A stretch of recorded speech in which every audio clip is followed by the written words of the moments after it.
turashimira abatureba kuri Patches TV. Turi mu kiganiro nyigisho za Kiliziya. Tugize amahirwe turi kumwe na Padiri Nyombayire Faustin, watanze ubuhamya bwiza cyane muri Congrès Eucharistique. Ubuhamya mu gice cya mbere ndetse iki kiganiro cyari kigizwe n'ubuhamya bwe ku giti cye, gusa mu gice cya kabiri twamusabye ko noneho yareba kure nk'umusaserdoti, ariko nk'umuhanzi, nk'umuntu ureba kure, umuntu ureba abakristo uko bitwara, imitwarire y'abakristo uko bumva misa, uko baza mu misa, uko bitwara nyuma yaho, uburyo bakira igitambo cy'Eucharistia, ubumenyi babifitemo ndetse ibikomere, amateka baba bafite kuri Kiliziya bituma batabona neza agaciro k'igitambo cy'Eucharistia nk'igitangaza. Ndibuka neza amagambo nyiri cyubahiro Cardinal yatubwiye avuga ati igitambo cy'Eucharistia gikwiye kuba igitangaza, ndetse n'umuntu ugihimbaza, umuntu ujemo akabibona nk'igitangaza, akagira n'imyifatire y'umuntu ureba igitangaza. Yabisobanuye neza uburyo ari amaso, uburyo attitude, uburyo wakira icyo gitangaza.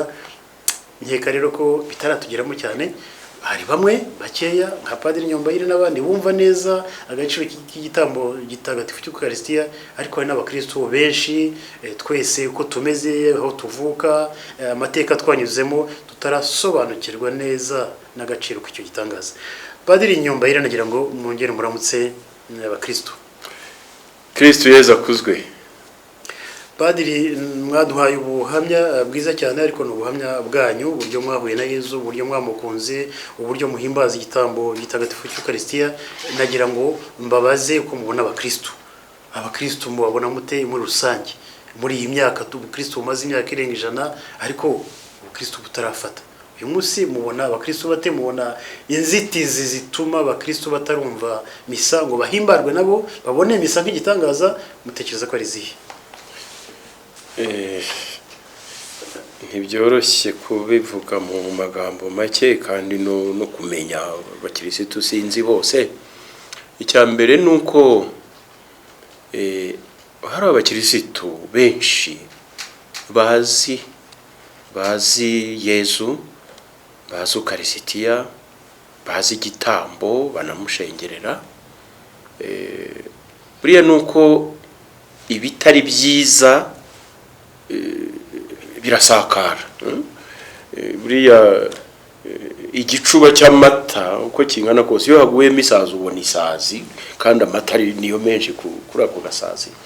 Hari abakirisitu benshi bazi Yezu. Ahangaha ngarutse kuri ya magambo ya nyiricyubahiro Cardinal Antoine Kambanda avuga Eucharistia ari igitangaza. Buri igitangaza cya mbere ni ukuntu bariya bogeza butumwa ba mbere bageze mu Rwanda, igihugu kidafite ururimi rufite aho rwigirwa rwanditse, bakagira uko bavugana n'abantu mu gihe gito cyane. Bamwe muri abo bakareka imico gakondo n'imyemerere gakondo, bagakurikira uwo Yezu uvugwa n'abanyamahanga mu mvugo wenda itanumvikana neza, ariko uwo Yezu bakamukurikira, bakabatizwa. Kuko muri bari abakirisitu ba mbere sinshidikanya ko harimo n'abatagatifu. Turabiza abatagatifu sa banditse mu bitabo gusa. Ariko Padiri, tukiraho abakristo ba mbere nyine barahindutse ku buryo bwihuse, ariko babyumvaga bati byasomwaga mu Kilatini, yasomya Padiri batanamureba. Yego. Ariko ukwemera bari bafite bagukuye hehe? Icyo rero nicyo gitangaza nagira ngo duhereho. Buriya bari yabogeza butumwa ba mbere, dushatse twabavuga maki na maki, ariko iyo urebye kwitangira ingoma y'Imana, ibyo nari mvuze, kujya mu gihugu nta rurimi rwabuze, ibyo baryo utabizi. Buriya hari benshi bishwe na za malaria bazino, noneho bari buzuye Roho Mutagatifu. Buriya urukundo ntirugira imvugo, ntirugira ururimi runuru, ahubwo rugira imvugo. Ni nacyo gitangaza buriya cyabaye kuri Pentecost. Igitangaza cyabaye si uko bavugaga indimi, ahubwo nuko buri wese yumvaga.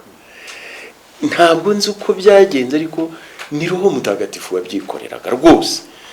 Nanone tuvuge ibintu uko biri, harimo n'abagiye bakurikira abandi mu kirisitu, na n'ubu biracyaba. bakurikira abandi. Hari icyagihe cyageze icyo bise ngo rivuze umwami, ukajyayo ariko mu by'ukuri nta atari Yezu ukurikiye, ahubwo ari ukugira ngo aho ushoboje ari nawe mujye mujyana. Nabyo byarabaye, ariko icyo gitangaza cy'uko abantu bumvise Yezu bakareka ibyo barimo bakamukurikira ni igitangaza nyine.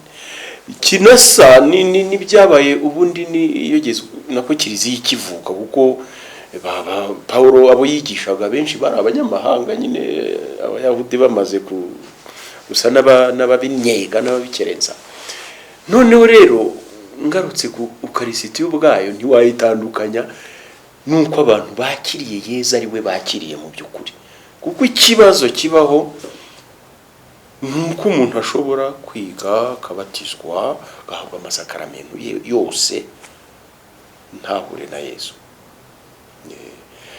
Mu bakurambere ba Kiliziya nababaga mu butayu bwo mu majyaruguru ya Afurika, hari uwo ngo abasore bashakaga kuziha Imana babajije batari ko hari ababatizwa nyuma bakabita, cyangwa bashaka kwiyegurira Imana bikabayobera, twe twakwizezwa n'iki ko tuzabishobora?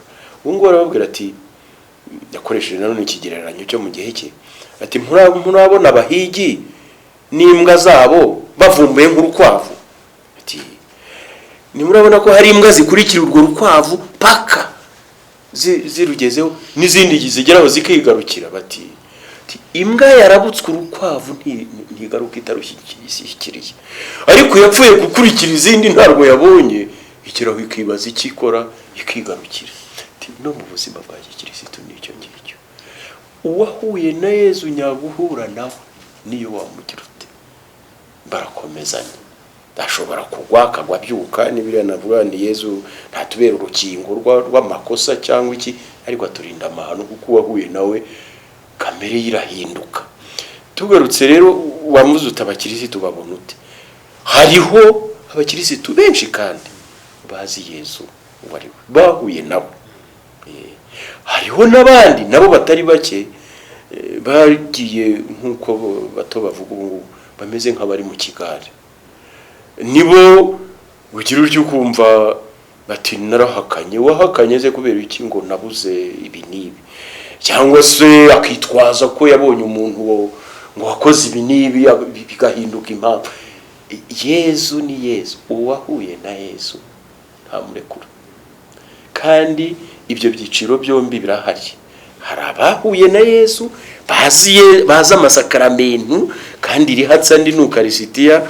Buriya sinzi wanabwiraga umukirisitu buriya uvuze uti ejo hazaba umunsi w'isakaramentu, nakubaza ngo ni ry'abatisimu ni cyabazi ko Ukarisitiya. Iyo uvuze ngo isakaramentu ritagatifu bazi irya ryo, kandi nandi ni matagatifu, ariko iry'Ukarisitiya rifite umwihariko. Hari abakirisitu rero bahuye na Yezu no mu Rwanda. Hari n'abandi bameze nk'abagiye mu kigare, bari n'abafite izindi mpamvu, ariko impamvu hafi ya zose ni urwitwazo. Impamvu y'ukuri ni uko umuntu aba atarahuye na Yezu akamwitiranya n'ibitari we, nk'uko hari n'abashakana bibwira ko bakundanye baritiranyije urukundo n'ibitari rwo. Murakoze Padiri, tukiri aho ngaho murabibona mu binyamakuru cyane cyane by'i Burayi ariko n'ibindi byose no mu Rwanda n'ahandi. Skandale yabaye mu Padiri umwe yakoze iki, yabyaye yakoze iki, bagahita bavuga Kiliziya ndetse na misa ubwayo. Mu buhamya mwatanze bwiza mwavuze Yezu gusa ubuhamya bwose, ariko musoza muvuga ukuntu Yezu yatuma noneho mukunda gukorera Kiliziya. Yego, nagira ngo mbabaze abantu banyuze mu buzima bunyuranye, bikomere binyuranye, bitiranya nyine Kiliziya, bitiranya Yezu, bakamwitiranya n'abakristo bitwaye nabi, Padiri witwaye nabi, bigatuma noneho babyangira kimwe ntibabimenye gukurikira Yezu. Yaba ari nk'aho mugani wenda kuba batabonye urukwavu nagira ngo bitubwire nk'umuntu mu filozofe uzi gusesengura uburyo bwiza bwo gutekereza, kuvangura ibintu. Yezu ntibamwitiranye n'abantu wenda abanyamafuti ku giti cyabo, kandi ibitekerezo bimwe by'abantu ntibabyitiranye n'ibitekerezo bya Yezu Kristo. Hari n'abavuga bati kiliziya ni y'abazungu cyangwa se yazanywe n'abakoroni, bati tugaruke ku muco wacu cyangwa se ku idini rya gakondo tuve ku byazanywe n'abazungu. Ariko ntibumve ko Yezu arenze amateka y'abantu ndetse n'ay'ibihugu. Reka mpera aho ngaho ni harasa naho hananyoroheye. Kera mba mu Budage hari ahantu twari twagiye mu rugendo nyobokamana batamenyereye abapadiri babirabo. Mpimbaza misa irangiye haza umubyeyi rwose arakaye, nitwe abanyafurika ubu nitwe twabigishije twabazaniye imyemerere yacu, none ubu nimwe rero mwadukanye ibyo kuza kubitwigisha rimwe. Buriya abogeza butumwa baratsinzwe, les missionnaires ont échoué. Buretse mubyeyi ntabwo batsinzwe kuko ubu ndi imbuto yabo. Ubu iki ni kuba ndi hano biragaragaza ko hari icyo bagezeho. Icya kabiri wivuga ngo ni imyemerere yanyu. Uwo yari umufaransakazi. Imyemerere namwe mwarayihawe. Petero na Paulo ntabwo bari abanyaburayi, barabo muri Aziya. Yezu si umunyaburayi, ni umunyaziya.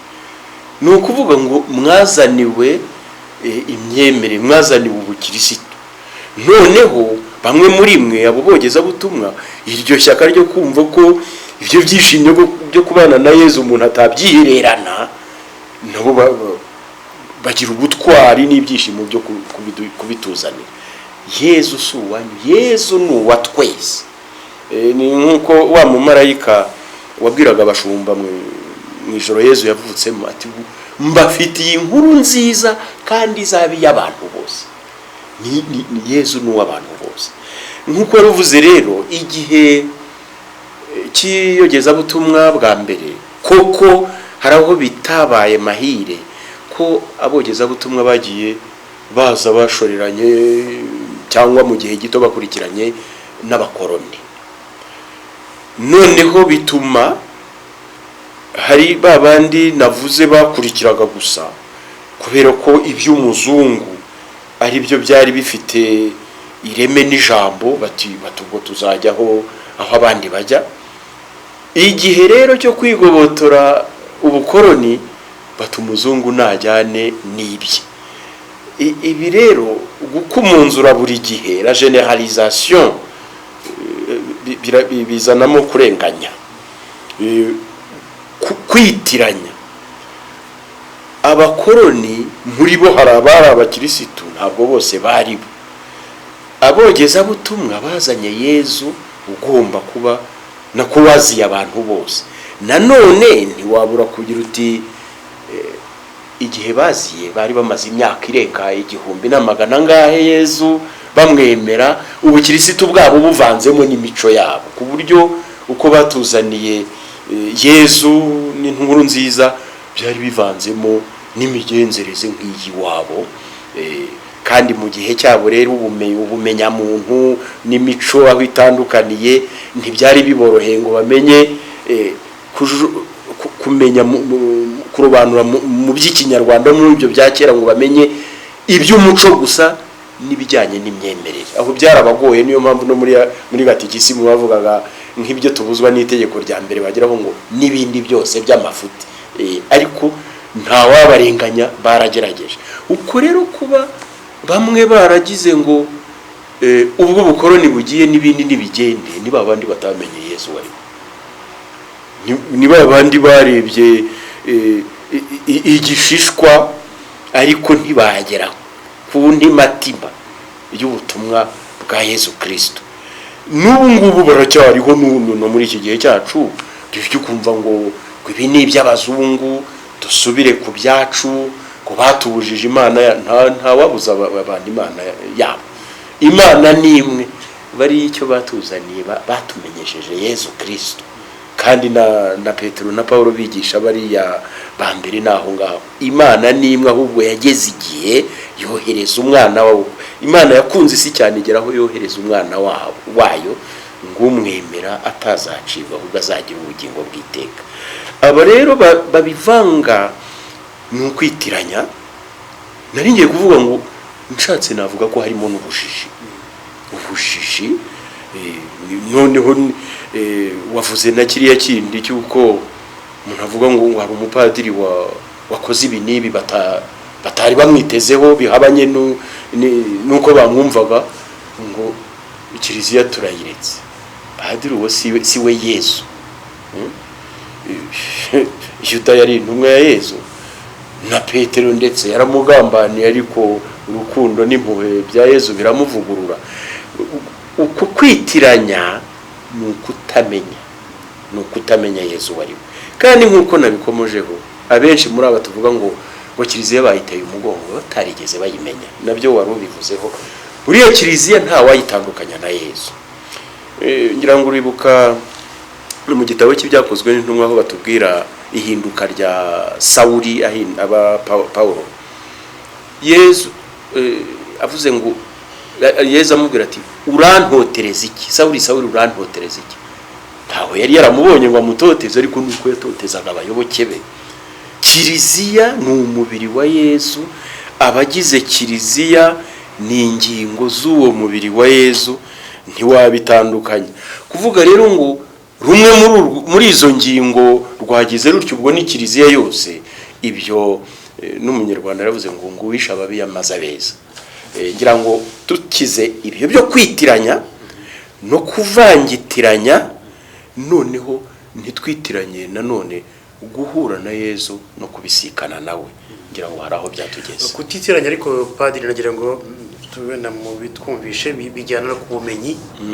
Ubumenyi kubera ko igitambo gitagatifu cy'Ukaristiya ni igihe les espèces zihinduka koko Yesu. Icyari umugati kigahinduka koko umubiri, icyari diva kigahinduka koko amaraso. Ayo mu bwenge bwa muntu birarenze, biragoye, tubyibishwa no kwemera. Ariko hamwe mwize theology mukiga philosophy muranabisobanura, nkuko bigeze kuduha urugero bati umuntu icyo yariye nicyo abacyo.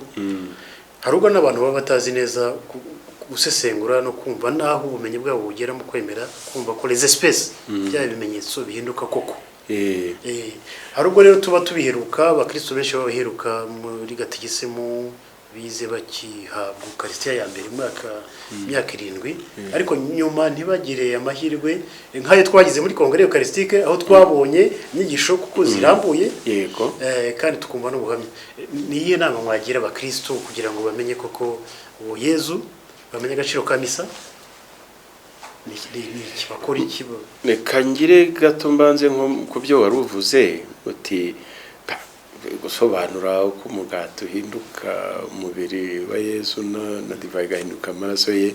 Ngira ngo tuzi no muri ya ndirimbo Ratasiyoni yahimbwe na Mutagatifu Thomas wa Aquin, aho tugeraho tuti icyo tumva ntukibone nukwemera kugihamya by'igitangaza koko. Kwemera ariko mbonereho ntabwo ari ukwemera ko Imana iriho, ibyo na shitani irabyemera. Ahubwo ni ukuvuga uti iyo Mana imwe iriho ndayemera. Iyo mvuze nti hari ibintu bambwiye sinabitindaho, none nawe urabivuze, kandi burya wowe Jean Pierre ndakwemera, ntabwo ari ukuvuga ngo nemera kuriho, ahubwo ni uko ijambo uvuga rikwiye icyizere. Aha ni kenshi buriya muribuka kuriya indangakwemera yacu yahinduwe, kandi haciye imyaka isaga 35 muri 86. Kuvuga ngo ndemera ko Imana ari imwe, biriya na shitani irabyemera. Yemera ko Imana ari imwe, ariko iyo Mana ntiyemere. Naho nemera Imana imwe ni ukuvuga ijambo rivuga kwemera mu Kilatini credere, ari nabyo credo ni ijambo, ni amagambo abiri bafatanyije, ni guha umutima, donner le cœur. Kwemera rero, ukwemera Ukaristiya ugiye kubisobanura by'ubumenyi gusa bya science ntaho wagera, kuko ujyanye muri laboratoire umugati basanga ari ibiwugize, ari ibigize umugati. ntabwo basanga harimo umubiri musange ngo wenda harimo groupe sanguin iyi niyi na divayi nuko. Ariko aha nkundire ngaruke gato ku nyigisho, umwe mu nyigisho twahawe mu ikoraniro ry'Ukarisitiya, inyigisho yatanzwe na Padre Theodose. Ukarisitiya mu ijambo ry'Imana mu ruhererekane rwa Kiliziya kugeza ubu, aho yagize ati Ukarisitiya imeze imbere mu maso y'intumwa. Ubundi mu mateka mu icyo twita isezerano rya kera yari iriho ishushanywa itegurwa. Igihe cya Yezu yararemwe, noneho un événement nyuma yaho mu gihe cya Kiliziya ari nacyo turimo ni sakramento. Ariko avuga ati igihe cy'intumwa zabonye Yezu avuga ngo iki ni umubiri wanjye, iki ni amaraso yanjye, zabonye ari nk'igitangaza gipfubye. Bari bamenyereye ko icyo Yezu avuze kibacyo. Bati ahaguruka, umuntu wari waramugaye agahaguruka. Ati ndabishatse kira, wavaga amaraso cyangwa wari urwaye iki agakira. Ati Lazaro sohoka, yarari mu mva akavamo. Aho nawe yaravuze ati iki ni umubiri wanjye, bari bakabona so umubiri we, bakabona biracyari umugati. Igisobanuro kandi ari nacyo padiri yatwibukije, nuko ibyo bitangaza bindi byari bifitanye isano n'ubuzima bwa hano ku isi. Ukarisitiya rero ni igitangaza kireba ubuzima bwa hano ku isi, ariko kitujyana no hirya. Niyo mpamvu no mu misa hari kwamamaza urupfu, guhamya izuka no gutegereza ihindukira rya Nyagasani. Ukarisitiya itujyana no n'ahandi, kuko tutaremewe kuba hano ku isi gusa. Nukwemera rero, iyo tuvuze ngo isakramento ni ikimenyetso, hari ibigaragara hari n'ibitagaragara. Nuwo Yezu twemera cyane cyane, ariko uwemera Yezu azi ko Yezu ibyo avuga atabeshya. Niwe kuri, niwe nzira, niwe bugingo. Ntabwo basobanura mu buryo bwa science uko umugati uhinduka umubiri na divayi gahinduka amaraso, ariko kubwo kwemera Yezu ntabeshya. Noneho Ukarisitiya nyine turabizi ifitanye isano n'urupfu rwe n'izuka rye, ariko nukwemera. Bitari ukwemera ibyo wumvise mu mutwe gusa, ahubwo umutima waretse Yezu awukoraho. Noneho kubwa Roho Mutagatifu Nyagasani utanga ubugingo. Buriya uko Yezu yasamwe kubwa Roho Mutagatifu akigira umuntu mu nda ya Bikira Mariya, niko tunahamagara Roho Mutagatifu muri consecration. Nacyo ni igikorwa cya Roho Mutagatifu.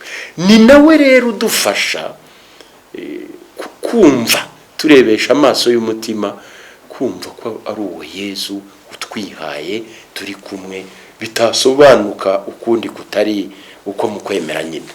Ariko hari n'ikindi wavuze, abakirisitu benshi barimo n'abajijutse na za diplome baragombye kuzibangira ingata kubera ubwinshi, ariko ugasanga mu by'amahame y'ukwemera kwacu ni injiji, bameze nk'abatazi gusoma no kwandika, kubera ko baheruka wenda kwigishwa bakomezwa, cyangwa abatombaye ubwo none igihe cyo gusezerana wenda bakagira ibyo bigishwa, ariko mu byo baharanira kujijukamo icyo ntikibemo. Noneho ugasanga ibyo bazi ku myemerere yacu ni bya bindi bibuka bakiri abana, nabyo batanumvaga neza. Kandi ubu hari n'inyigisho nyinshi zisobanuye, hari nk'iziri muri kiriya gitabo Gatikisimu ya Kiliziya Gatolika, hari bica no ku mbuga nkoranyambaga bisobanutse, ariko ugasanga turatinda ku bitandamaka cyangwa ibi. Ngira ngo inama nuko ukwemera kuragaburirwa, n'ibyo twamenye tugenda turushaho kubimenya. Musenyeri Bizeni Harorimana mu nyigisho yatanze kuri uriya munsi yatubwira amateka y'amakoraniro y'Ukarisitiya, niwe agarutse kuri icyo twita iyobera. Iyobera si ukuvuga ngo ni ibintu utamenye, ahubwo ni ibanga riturenze utaheraheza. Nkuko ubu nta kureba mu maso ngo nkurebe no mu irugu icyarimwe, binsaba kuzenguruka cyangwa ugahindukira. Ukarisitiya rero n'urukundo rw'Imana kuvuga ko ari iyobera n'icyo ngicyo. Noneho ntabwo byose twabimenyera rimwe, gusa ibyo twamenye bidushyikiriza ibindi iyo natwe duharaniye kugenda tujya dusaba Roho Mutagatifu, ariko tukanakoresha n'ubwenge bwacu kuko hari n'ibisobanuro. Mutagatifu Agustin niwe avuga ngo fides querens intellectum, ukwemera kugenda kurushaho no kumva gushaka gusobanukirwa.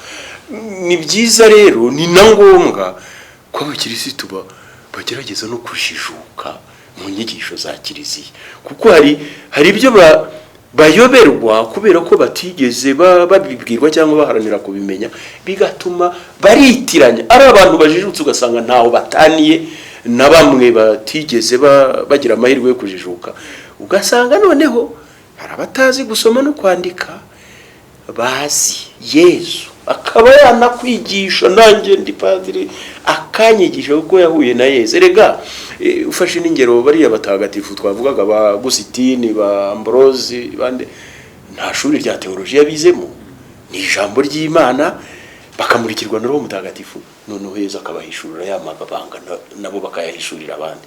Iyo rero dushishikariye kwigishwa no tukanatega amatwi Roho Mutagatifu, hari ibyo tugenda tumenya bitapfa kwizana. Murakoze padiri. Misa rero nkuko dusobanurira igitambo cya misa ntabwo gisimburwa, nta bukungu burenze ubwo, nta kintu cyiza nk'icyo ngicyo, nta gitangaza kibaho nk'icyo ngicyo. Ariko tugaruke mu buzima busanzwe, iterambere ryatumye abantu bageraho barigira ubutunzi. Umuntu aba afite ibimubeshaho, afite imodoka, afite ibintu, afite umurima, akumva ku cyumweru yajya kwikorera business ye, cyangwa se akumva ku cyumweru yajya yaruhuka iminsi amaze akora, ndetse akajya kumva yakora siporo akaruhuka, akatugukora umubiri we neza. Ni iki mwabwira urwo rubyiruko, abo bantu bari bafitiye imyumvire, umwumvisha noneho agaciro kuko ngo misa n'icyo yabungura noneho kinaruta icyo bungutse muri bya bindi bisanzwe? Hari n'abantu bavuga bati twe twumvise misa nyinshi, nize mu seminari misa nazibara ibihumbi n'ibihumbi, cyangwa nize mu mashuri y'abihaye Imana, izo zirahagije, ndumva zihagije. Ni iki mwabwira?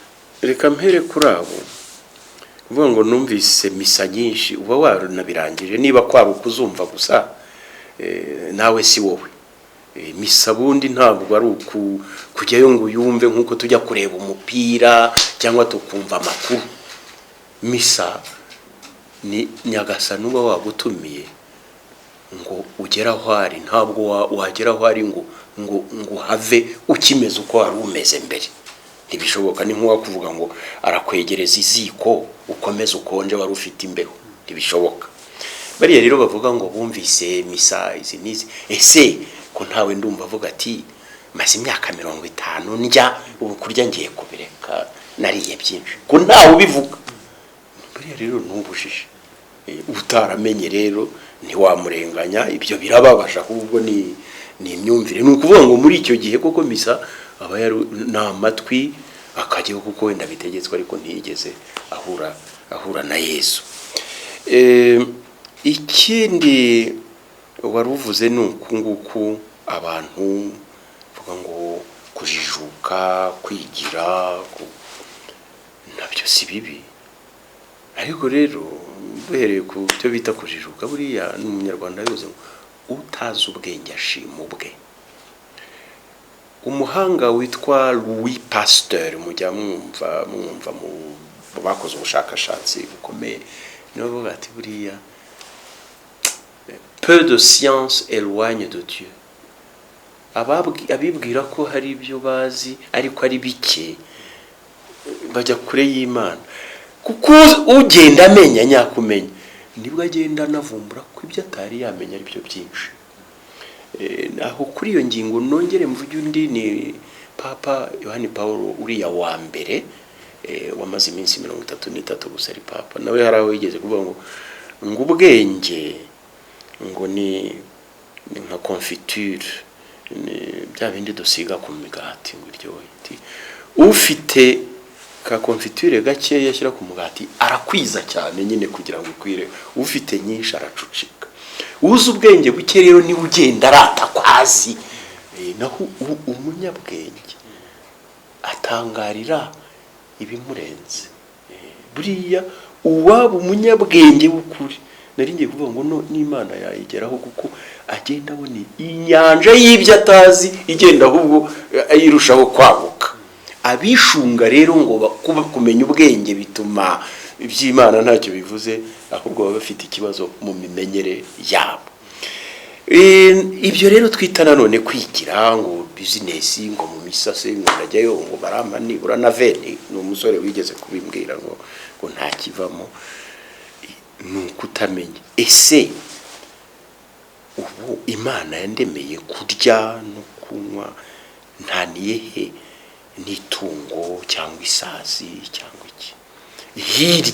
Hirya ya umutima wanjye ibingize ntabwo ari ibijya mu nda gusa. Dukenera n'ubwenge, wa mugani, dukenera n'urukundo no gusabana n'abantu. Nyuma n'indangiza uru rugendo rwo kwisi bizagenda bite? Ariko na n'ubu Imana kwiriho. Uriya rero hari n'igihe tuvuga ngo Imana ngo twayigije, ntabwo wayigizeyo ngo bikunde, nitwe tuba twigiyeho ubwo kandi umuntu wibujije Imana sinjye ubihimbye. Abanyarwanda bavuze ngo umuntu ni umuburamana, ubundi byakakugwiririye ntiwakayibujije. Ni ukudashyira mu gaciro, ngira ngo wigeze no kubivuga, kwitiranya, kudashyira mu gaciro ngo ikintu kijye mu mwanya wacyo. Kuko ibi byose uko gukerensa iby'Imana, ugasanga ku cyumweru umuntu mu bucuruzi cyangwa arihingira, byajyanye no gutakaza izindi ndangagaciro. Tuvuze nko kubaha ababyeyi, gutabara umuntu ubabaye, kudahemukira uwo mwagiranye isezerano iri n'iri. Ibyo byose tugenda dutakaza ubuntu. Hari ijambo bakunze kwitiranya buriya ivuga l'humanité ntabwo ari ubumuntu. Ubumuntu ni ijambo ryazanywe n'ababogeza butumwa ba mbere bashaka gusobanura ko muri Yesu harimo kamere ebyiri, kamere y'ubumana, icyo gihe bavugaga y'ubumungu n'iy'ubumuntu. Ariko byo mu Kinyarwanda l'humanité ni ubuntu. Utibyitiranwa nyine nuko gukora ibintu cyangwa utanga ibintu nta kiguzi. Nibyo mu Kinyarwanda utagira ubuntu aba ari igisabano. Iyo twatakaje ubuntu rero ntaho tuzahurira n'Imana, kuko Imana yakunze isi cyane yohereza umwana wayo yigira umuntu. Yesu yigize umuntu kugira ngo ahure n'abantu. Yisanze turi ibisabano se twahurirayo. Misa rero nta kindi twunguka mu misa. Tuba abantu, turushaho kuba abantu uko Imana idushaka. Uko mu misa twumva ijambo ry'Imana, tugatura igitambo cy'Ukarisitiya, Yesu akatwiha, akaduha kamere ye. Kamere rero icyambere arushaho kutugira abantu uko Imana ibashaka, akanatugira Imana, kuko kamere y'Imana iyo tujemo ntabwo tuba tukiri abantu gusa. Hari umutagatifu ngira ngo ni Irene, niwe avuga ati buryo wabatijwe ntaba kigizwe na roho n'umubiri gusa nk'abandi bantu. Hari umubiri, hari roho, hari na roho mutagatifu, kuko Imana igutuyemo.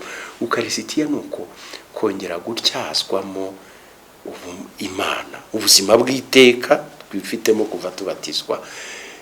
Icyo twunguka rero ntikirebeshwa amaso, ntiwagipima mu biro, ntiwakibara mu mibare.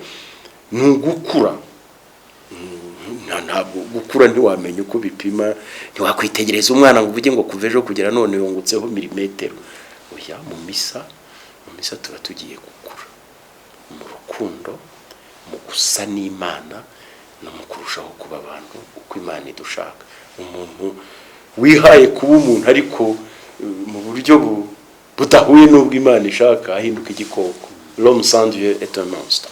Padiri murakoze, nagira ngo dusoreze wenda ku tubazo tubiri. Hari kamwe mwavuze muri liturgie aho bagera muri consécration abantu bagakoma amashyi kandi wenda umwanya guceceka.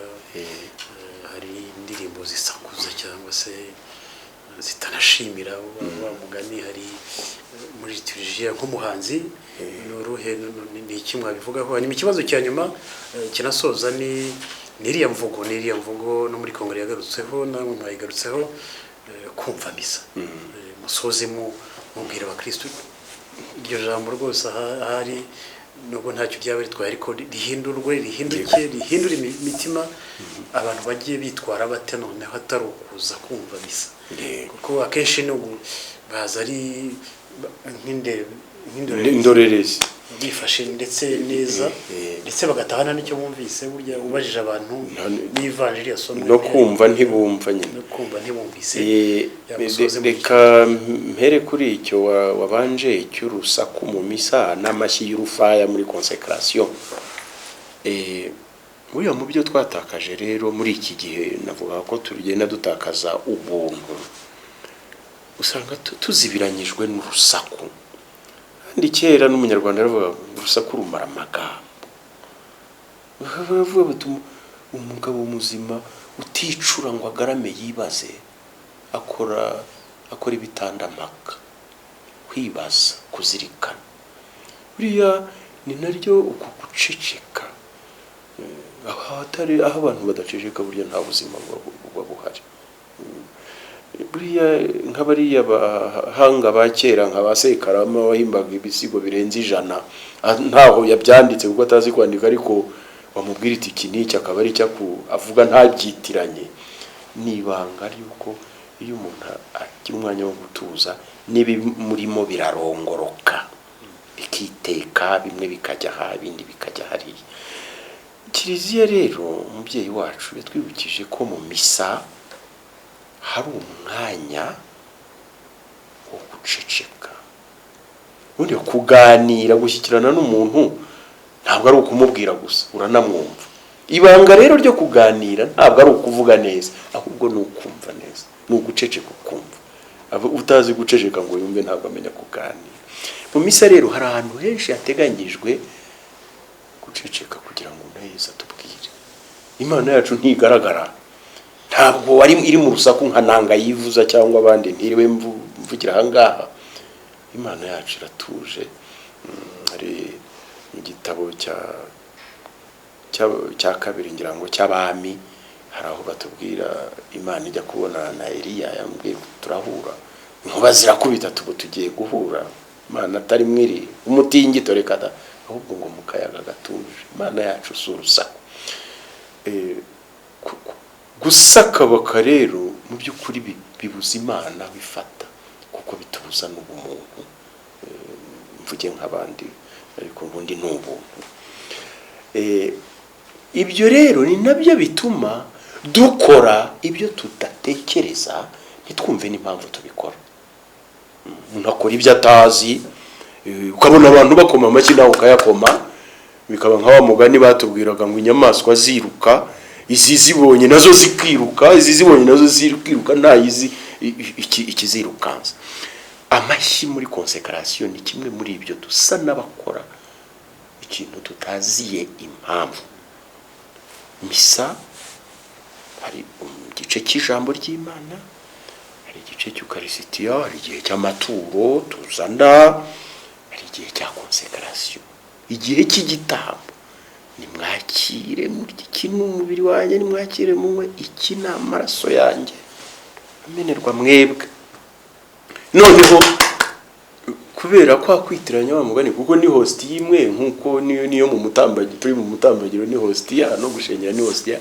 ariko aho mu misa ni mu gitambo nabitanzemo urugero ntabwo sinumva niba umuntu yakubwira ko agiye gupfa kubera wowe ngo koma amashyi yego mu mutima ko kumva ari umuntu ushimira ariko ukamushimira umutima hari ahandi uri ngira ngo ukukwitiranya no kutibuka ibyo dukora n'icyo tubikorera biri mu bituma naho ngaho tuyoba numva ari ukuyoba kera kiriya gihe cyarageraga bakavuza inzogera n'ubu hari aho ikiri inzogera ntabwo bavuga inzogera za Kiliziya z'iminsi mikuru hari nko gukomaka mwibucyaha tugeze kwakomeye gatatu rimwe ko aha harakomeye n'umusaseridoti agatera ivi akongera icyo rero nitwumva Yezu mu Eucharistia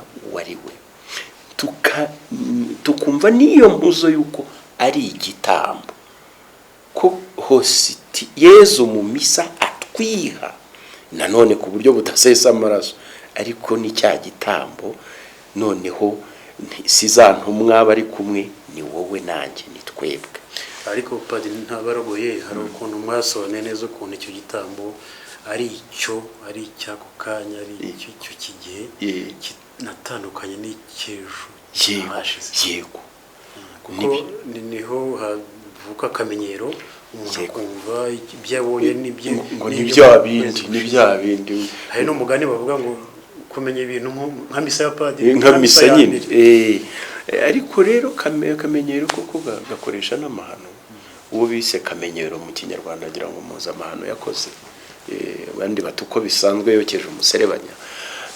Ngira ngo uko kutumva erega ni ukutabana na Yezu, kuko na Yezu naho mutagatifu Imana yacu ibyo yambwiraga ejo ndi i Rubavu ntabwo ari by'imbwira none ndi hano, niyo ryaba ari rya jambo yavuze kera ryanditse muri Bibiliya. Uko ibimbwira none n'ahandi si kimwe. Misa rero byo nagahebuzo, misa ihore rinshya, niho navuga ni za mpuzo nyinshi za ryayobera rimwe. Muri buri misa Yezu aba afite kandi ashaka kukwereka, muri buri misa. Ejo hashize si ejo bundi, si none si n'ejo hazaza. Iyo kuko ubigize neza, iyo icyo tukibutse noneho mu gitambo twumva ko ibyo Yezu, ibyo barimo kuvuga hariya ntabwo ari bya bindi, ahubwo ni ibyo Yezu ambwira ubu, ibyo Yezu ankorera ubu. Niho rero uko ayo mashyi navuze n'abitwaza umuco. Hari bavuga ati Musenyeri Bigira umwami yavuze ko umwami bamukomeraga amashyi y'ubuyoboke mu Kinyarwanda, ntabwo ari amashyi y'imbyino mu kuyangondo cyangwa intwatwa cyangwa iki. Amashyi bagiraga ntunumve, ni ukuvuga ngo ni amashyi arimo umutima, naho kaci n'ibyo n'ibindi. Aha rero uko ibyo by'akamenyero ni nabyo bizana ko igihe cyo gushimira n'abanyuma bagihazwa kumva bateye indirimbo yo gushimira, nta wigeze atuza ngo Yesu umutima utahemo koko. Noneho nkuko nabyo nabivugaga, hoterura bakabyina nibuhoraho amahoro yawe, indirimbo ni nziza, ariko siko no gushimira. Ni wenda wayiririmba uzirikana Mana yanjye niyemeje, ni byiza rwose, ibyo wiyemeje ni byiza. Uwo mwanya ni uwo gushimira, gusa rero uwo gushimira ngiziye mu mbaga zirahari. Ntanga ingero, ntabuzwa n'iki ni indirimbo, harimo n'ifunguro nyine dusangije. Shimwa mwami wacu niwe twahawe, zirahari zitabarika. Ariko ibi byo kuvuga ngo ibyinika, ibyo byose ariko ni akamenyero wavuze. Ngira ngo icyaduha ngo tujye twumva ko uko buri munsi uza ari mushya. Ubu itariki turiho none harya ni 15 Ukuboza 2021. Iyi tariki muri twebwe ari ufite imyaka 100, ari ufite imyaka 2, nta wigeze ayitanga abandi, ni nshyashya kuri twese. Iyo twumvise ko na Yezu uko ndi buhure nawe ari bushya, noneho n'igitambo cy'Ukarisitiya kikaba cyahora ari gishya. Wagize rero uti yamvugo kumva misa no gusoma misa, ibyo byose nkeka ko imvugo aho yaturutse sinzi naho babivanye. Bamwe bavuga ngo kuvuga misa, abandi ntabwo nzi niba bikomoka icyo gihe cy'abogeza butumwa batari bazi ururimi, kuko mu Kilatini cyakoreshwaga ntabwo bavuga gusoma misa, nta nubwo bavuga kumva misa. Ngira ngo iyo ugiye mu bukwe watumiwe uvuga ko utashye ubukwe, uvuga ko ugiye kubureba cyangwa kubwumva. Bivuze ko utashye ubukwe rero ni ukuvuga ko ufitanye isano n'ibiri bube. Yuvuze uti tugiye guhimbaza ibirori, ni ukuvuga ntabwo uri bugende urebere gusa, ube nk'indorerezi. Indorerezi rero buriya ni ijambo muzaho rikomoka, ni ubundi inka cyangwa andi matungo agira utubere tumeze nk'indege yaz'amabere tudakamwa tureba hirya, nitwo bita indorerezi. Indorerezi ni ukuvuga ngo bidafitanye isano n'ibirimo kuba, kandi ukaba udafite n'umumaro aho ngaho uri. Kujya kumva misa rero wigize indorerezi no kutamenya iyobera ugiye guhimbaza. Nyiricyubahiro akurije no kuri biriya twavugaga, yavuze ati nk'iyo mvugo gusoma misa twabiretse umusaseridoti akajya guhimbaza misa, n'abakirisitu bakajya guhimbaza misa bayobowe n'umusaseridoti. Kuko guhimbaza harimo rega no guhimbarwa nyine, kuvuga ugiye mu bintu bigufitiye akamaro, bigufasheho nk'uko bavuga ubu ngubu, kuvuga ngo ntabwo uri bugaruke, ntabwo uri butahiri wa wundi. Icyo gihe rero urumva ukareba, ariko n'amatwi y'umutima akumva, n'amaso y'umutima akabona, noneho ukagenda wakuze warushijeho kwegera Yesu no gusa nawe. Turabashimira ubuhamya mwatanze n'ibisobanuro mwaduhaye nk'abakristo, uburyo twakwivugurura tukajya tukizihiza ku gitambo cy'Ukaristiya tutagiye kumva misa nk'uko mubisoreje. Rero turagira ngo rero tubashimire abakristo bumvise ubuhamya bwanyu ndetse n'ubundi buhamya bw'abandi basaserdoti. Nagira ngo nabashimire padiri ko nibwo bwa mbere twumvise rwose n'abapadiri baduha ubuhamya muri personnel. Ni igitangaza nacyo kiri muri Kongere Eucharistique, n'abakristo kandi benshi bahuye na Yezu. Tukaba tubashimiye rero, tugira ngo n'abakristo bazakurikira ibiganiro wenda bazatubwira ibindi bibazo bakwifuza kubabaza cyangwa se babaza n'abashumba muri rusange, kugira ngo kwemera kwacu gukomeze gutera imbere. Turabashimiye, twari mu kiganiro inyigisho za Kiliziya. Mukomeze gukurikire ibiganiro bya Pacis TV. Ko dukomeze tubanire Yezu ko atubaniye, duhorane nawe nk'uko ahorana natwe. Murakoze cyane. Murakoze nawe.